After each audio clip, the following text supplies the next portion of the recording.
Hara Shankar Jai Jaishankar. Subscribe பண்ணுங்க. ஸ்ரீ மகாபெரிவா திருவடிகள் சரணம். ஹரஹர சங்கர ஜெய் ஜெய்சங்கர. ஜூலை 30 ஆடி கிருத்திகை மதியம் வரைக்குமே இருக்குங்க. சூரிய உதயம் அப்போ என்ன திதி என்ன நட்சத்திரம் இருக்கோ அந்த நாளுக்குரிய ஆட்சியே அதுதான். அதனால் கிருத்திகை நட்சத்திரம் தான் இன்றைய சூரிய உதயத்தினுடைய ஆரம்பமாக இருக்குது. அதனால் இன்றைக்கி முழுக்கவே உங்களுக்கு கிருத்திகை நட்சத்திரத்தினுடைய ஆதிக்கம் தான் இருக்கும். அதனால் ஆடி கிருத்திகை வழிபாடு நேற்று பண்ண முடியாதவங்க கூட இன்றைக்கி தாராளமாக பண்ணலாம். ஒரே ஒரு துண்டு சுக்கு போதும், சூறாவளி மாதிரி பணவரவு ஏற்படும் அப்படின்னு டைட்டிலில் போட்டிருக்கேன். சுக்குக்கு மிஞ்சிய மருந்தும் இல்லை, சுப்பிரமணியனுக்கு மிஞ்சின கடவுளும் இல்லை அப்படின்னு சொல்கிறத கேள்விப்பட்டிருப்பீங்க.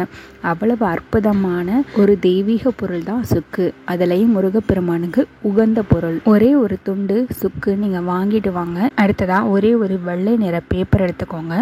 அதில் உங்களுடைய தேவை என்னவோ, ஆசை என்னவோ, வேண்டுதல்னு ஒன்று இருக்கு இல்லைங்களா, அதை எழுதுங்க.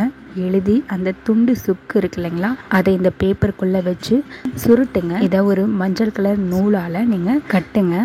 இதை கட்டி உங்களுடைய பிரார்த்தனையை முருகப்பெருமான் காலடியில் வச்சுடுங்க. அதாவது முருகப்பெருமான் ஃபோட்டோ முன்னாடியே நீங்கள் வச்சுடுங்க.